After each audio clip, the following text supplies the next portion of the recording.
Welcome to Beyond the Bar, a podcast where justice meets recovery. I'm Devon Anderson, your host, and this is the last episode of our first season. This has really been a complete selfish pleasure for me to do this podcast. If you've watched any of it, you know I'm a woman in long-term recovery. In fact, episode 1 was my story because I felt like it was really important for everybody to hear how I got sober 16 years ago. If I'm going to get in everybody's business in the next 8 episodes, I guess.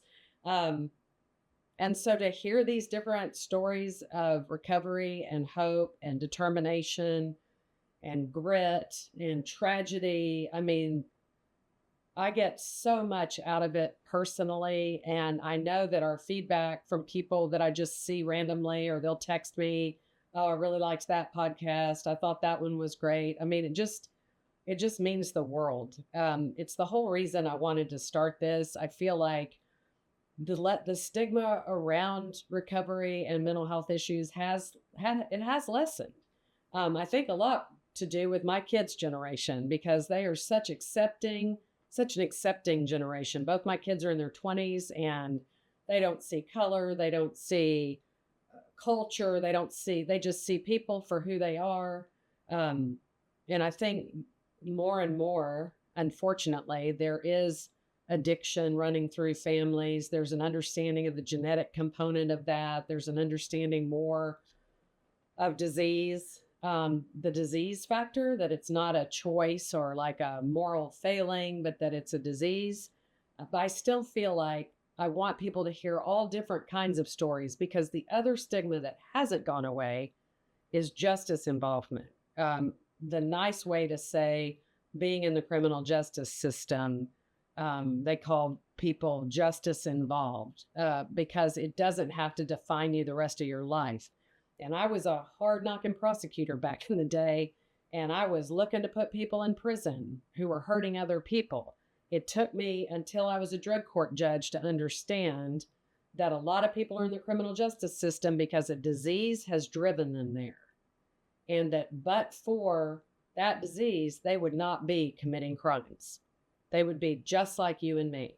And so the other reality that hit me in the face when I was on the bench was that they're going to get out.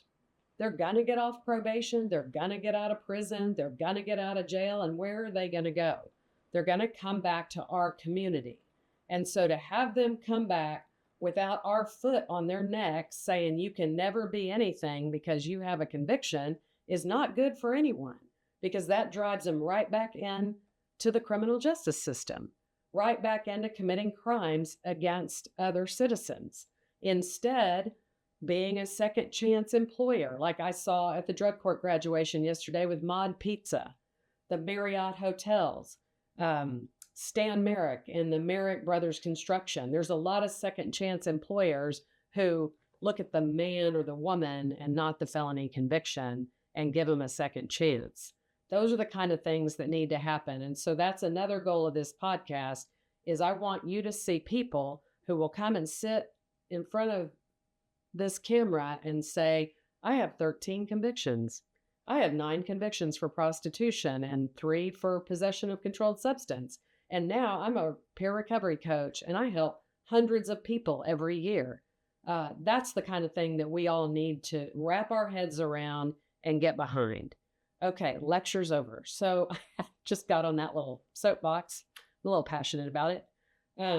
What I wanted to do today is to wrap up the season, is to kind of just give an overview of who I've had on the podcast. So you can, if you haven't seen all of them, you might want to go back and watch one.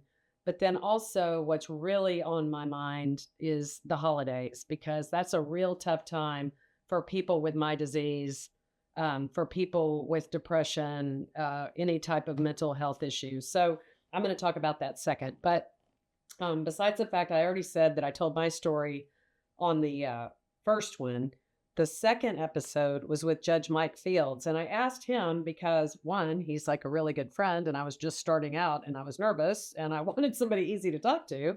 But two, he's a guy in recovery and also started and ran the misdemeanor veterans court in Harris County. So he's a veteran, former prosecutor, defense attorney, judge, and alcoholic. And he works a really good program, and he talked about that a lot, but he also talked about Veterans Court, which is a super interesting and effective program where veterans who return to our country from service, having suffered either a traumatic brain injury or PTSD, if either of those diseases or injuries cause them to commit criminal offenses, they're eligible for either the felony court or the misdemeanor court. And it's really one of the only courts that allows violent offenses, because aggravated assault and a domestic violence assault are really common with veterans coming back. And they have tremendous success helping those men and women who have served our country. So that's a cool episode. The next one is The Force of Nature, Jessica Yeager. She's episode number 3. And if you are in recovery in Houston, you probably know Jessica or have heard of Jessica because she is all over social media. She is an advocate for mothers' rights, mothers involved in the justice system who lose their kids, and the system kind of foils their attempts to get them back, even when they are longtime sober, employed, stable people. It's one of those things that is getting better, but it's not solved. She has recently reconciled with her daughter, who's now kind of a young teenager, and to watch her social media where she goes, gets to celebrate her birthday with her, gets invited to volleyball games. I mean, it is the most amazing comeback story. Also, Jessica is a huge advocate for people in recovery, and she works for UT Health and talks to those who have OD'd but not died, obviously, survived, and talks to them about getting into treatment. So she's truly boots on the ground doing the Lord's work. And tomorrow at our Justice Forward board meeting, that's the nonprofit that I run, she is on our slate to become our graduate board member. And we are really happy. She's a very busy, very important person. So we're really excited that she wants to come join us and help us do our work at Justice Forward. The next episode was episode 4, and that's Precious Simon, who was my first mental health court graduate. And she's the one whose now husband proposed to her in the middle of felony mental health court graduation. And I was looking at YouTube yesterday on our podcast channel, and I saw that we did not add the picture that I took very fast on my camera because I couldn't believe it was happening on my phone of him proposing to her. And so we need to post that on the YouTube channel. I'm sorry, somebody commented, and I appreciate that. So I'll respond to that and we'll get the picture up. But Precious was really good because she was dual diagnosis, college graduate, kind of started late in her usage, went all the way down, and now she's all the way back up and doing peer recovery coaching, but on the mental health side. And actually, we just got a request from her to do supervisor training. So it looks like she may have a promotion in her future. And then the 5th episode was Sadrina Tufts, who I've known forever, a drug court graduate who is a peer recovery coach. And her story is also remarkable. They're all so unique, and they all bring out different aspects of recovery and how to get and stay sober. I believe personally that all of these episodes are worth watching, but I do want to point out that I keep kind of saying the same things, and a lot of them are peer recovery coaches, but their stories and where they come from are so different. Number 6 is James White, episode 6. It's really hard to get men. I'm looking at this list. I only got 2 men, so I got to step up my man game. But James White is a fairly recent drug court graduate from Harris County, and I got to know him because our board chair, Deborah Kaiser, personally helped him get an apartment after graduating that was close to the job that he got at the bread factory on Washington Avenue. If you drive in Houston down Washington Avenue, you can smell bread. It's awesome. And that was his first job. Now he's working for a roofing company, doing really well. And y'all, he gives Justice Forward $50 a month. He's one of our monthly donors, and it means so much when it comes from a graduate. And he's so proud to do it. He also went through trauma counseling, and I think that helped him quite a bit. And I feel really good about his chances for long-term recovery. Number 7 was Miss Mississippi, Sally Ring, who is quite a character from Mississippi. She is a lawyer who works in the drug court and with the women. And I knew her as a prosecutor. What I didn't know about her the whole time was that she had a sister who had a terrible disease, terrible addiction issues, and ultimately died from it. And Sally talks quite a bit about that. And I think that's a really good thing to always keep in mind, that there's always a family. And not always, but most of the time there's a family, and a family that has been through the ringer. And a lot of families are tired. And, in that same graduation yesterday, the people who have families come to the graduation, and to see their faces and to see their kids are so excited because they're wearing cap and gowns. I mean, if y'all ever want to come to a graduation, you need to email me at beyondthebartx@gmail.com, and I will tell you when the next one is. They're public events. They are true graduation ceremonies. And even if they don't have families there, they have the family of their class that they're graduating with. It's remarkable how they support each other. So I don't know how I got off on that, except that families, I think we needed to talk about that with Sally. And that's why I asked her on. I wanted a lawyer perspective on the whole courts, but I also wanted her to talk about, and she still has some resentment around it. It's very apparent, the damage that her sister caused the family. And that was an interesting thing to explore. And then in episode 8, we talked to Tracy, who stole 18-wheelers and kind of gave us a course in how to do that. Please don't try that at home, but it was pretty funny. It's a crazy way to feed your habit, but she works at the Montrose Center, LGBTQ organization that helps folks in the neighborhood of Montrose, where that there's a large population, and helps them with all different kinds of things. And she's quite a character. She said that the police always knew her, could spot her a mile away because she'd be wearing a big old cowboy hat. And they knew it was her up to no good. And that's how she kept getting arrested. It was kind of funny. And then finally we had Kyle, who was the first Fort Bend County graduate who came on, a PhD. A guy who has a PhD who couldn't get a job because he had a felony conviction. And now he is working in the field. I think he's looking for a job as a peer recovery coach, but really smart person with a lot of insight into his disease. And I enjoyed talking to him. We have a really good person to start off season 2. I'm going to save that for a surprise. And I promise I'll have more men. And I also promise I'll get a Galveston graduate, because I haven't had that yet. And that's another county that we support. But any other suggestions you have, or things you want to see, or you want us to talk about, let me know. I don't know unless you let me know.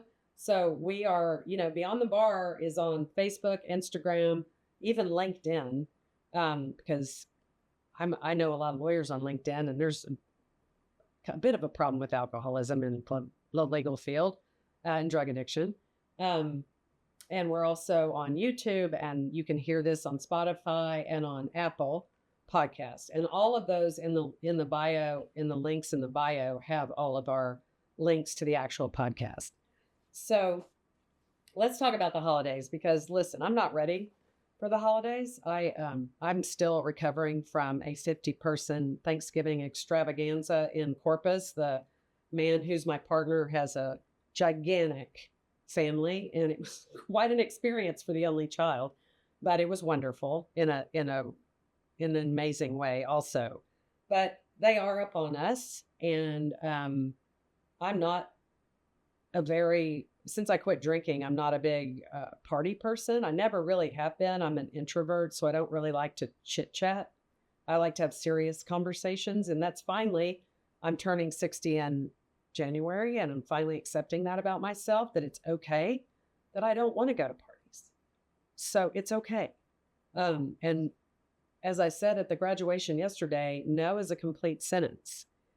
No, thank you is probably nicer since we're in the South. But, if somebody says, hey, I'm having a party, do you want to come? No.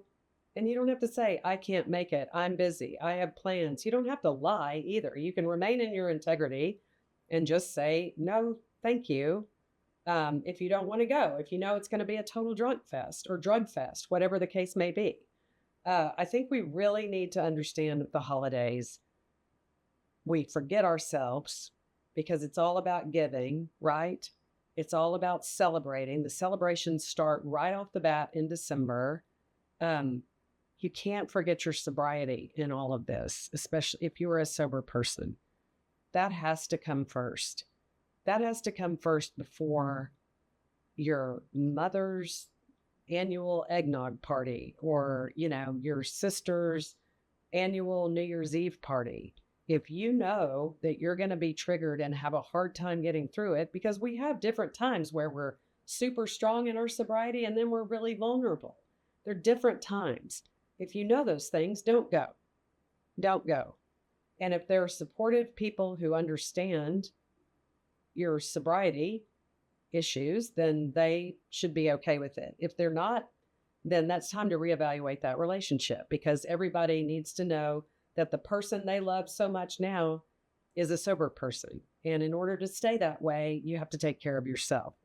In forgetting about yourself and your schedule changes and all that stuff with the holidays and having guests and just everything that happens, the shopping, don't forget your support system, the community that your recovery community, the group meetings that you go to. It's really time to increase that support, not decrease it. So if you go to 2 meetings a week, maybe go to 3. I'm saying this to myself too, because my schedule changed and I've lost my Saturday meeting. I still go to my Thursday, but I need to find another one. Because they help me so much. I always feel so much better after I go, and I connect with other sober people and I can commiserate. That's the whole point to me of those meetings, is to, number one, realize you're not alone. You're not the only person who feels like this, who has these issues. And 2, you get to say, oh my God, I was at a party and everybody was drunk and, I just had to leave. It's okay. You're not alone. Be in touch with your sponsor if you have a sponsor. I mean, that is a person who will always answer your phone call. That is a good person if you start feeling like you're getting triggered or getting out of control. Stay healthy. I don't know about y'all, but if I don't sleep, it's not good for anybody, especially me. I have to have my sleep. I have to have some kind of exercise, even if it's just walking my dogs. It makes the biggest difference just to get outside and move. If you have a regular routine, don't sacrifice it for the holidays. That'll throw you off. And try to eat well until you don't, because I'm a big indulger over the holidays and I'm unapologetic. I ate so much food over Thanksgiving. It was fantastic. I loved it. But when I'm not at Thanksgiving, I try to eat well so I don't feel bad. So here's my deal. If you have to go to a party, this is the most important thing. If you have to go or you think you want to go, you can ride with somebody, but you got to have a ride home. if you want to leave early. You cannot get trapped at a party. That's when things go south. I know that when I'm at a party, I can tell when people get to that level where they're starting to get stupid, where they're starting to slur, or they're telling me the same story they've already told me or whatever. I'm like, I'm leaving. And I have my own car. If you don't have a car, Uber, bus, walk with your feet. But you've got to have a way to get out and have a plan B of escape, because there's nothing worse than trying to get somebody to leave a party with you so you can go home and they won't leave. Just don't put yourself in that situation. I've already said you don't have to go. Where it gets tricky is when I tell people, I truly believe this, that you need to avoid toxic people. And it gets tricky because a lot of us have toxic people in our family. And I have more difficulty kind of advising you in that situation. If it's possible to start your own celebration, that's good. But if you have someone like the person who says, oh, you're still not drinking? Or, oh, you're still not getting high? That is not a person you need to be around. That is not a person who wants you to be sober. And that's my definition of a toxic person, is someone who will not accept the fact that you've changed, because they haven't, and they don't want you to, and they want to drag you back down so you are using or drinking with them again. Y'all know who I'm talking about. You can sit there while you're listening and think of the people I'm talking about. Those are the people you don't need to see, really, in my opinion, anytime. But if you have to see them over the holidays, you need to be able to walk away, get away from them after you've told them for the 50th time that, no, I'm still sober. I'm not drinking. I'm not doing drugs. And then, to me, the thing I get out of the program that I'm in that helps me when I'm down to one day at a time in the holidays, and a lot of times I'm down to 1 hour at a time, like, okay, Devon, do this right now, and then do this, and then do this. And don't think about the 50 other things you have to do later. Just do it in this hour, and then go to the next hour. But it's also do the next right thing. And you know what that is. And you know what it's not. And that's how you need to think about the holidays, is doing the next right thing and trying to enjoy being sober, being present, 100% present, which I don't know about you, but I sure wasn't when I was drinking. Trying to take it in, trying to stop in the middle of the chaos, the wonderful chaos of family get-togethers, and just say, I am here for this. I am loved. I am able to show love in a healthy way. I'm here for my kids, my parents, my siblings, whoever it is, my friends. I am here and present, and I am blessed. Happy holidays.